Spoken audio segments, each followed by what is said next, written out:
I think even without reform, this government is off to the worst start of any government since Eden and the Suez Crisis in 1956.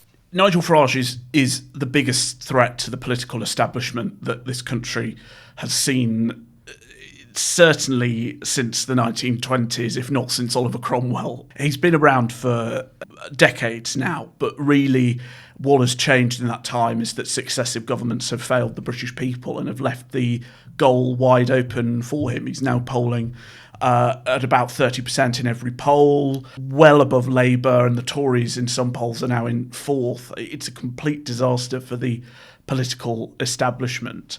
I'm sure both parties are terrified of Nigel Farage, and the problem for both of them is one of credibility. As for the Conservatives, I don't think many in the media class yet really understand the extent to which they are dying as a political party. It's over. The Tories completely messed it up, and I don't see how they can regain credibility between now and the next election. And Labour have burnt through so much political capital in such a short amount of time.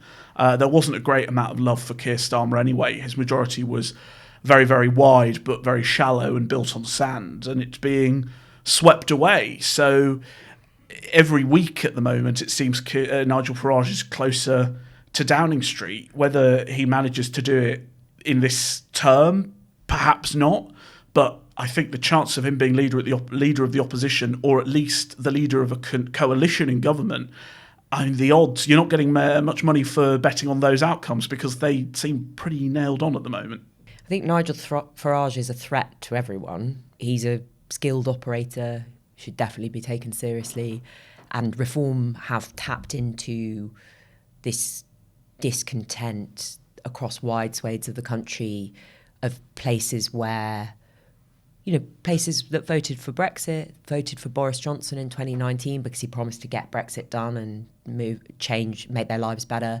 voted for Keir Starmer in 2024 because he promised he'd change things, and now might vote for Nigel Farage. So these people consistently feel like they're not being listened to. So if Farage can make them feel that he and Reform are listening, that is a problem for everybody else. They will not be trusted again. They have no chance of winning the next general election, none whatsoever. And I don't really wish to spend much more time talking about them. I would add a health warning that we have just had a set of local elections that was not that many councils and were seats that the Conservatives won in 2021 and just one by-election. There's still 4 years until the next election. Labour haven't even been in power a year, and anything could change in that time. So I think all the stuff about Nigel Farage claiming he's going to be Prime Minister is just wishful thinking at the moment.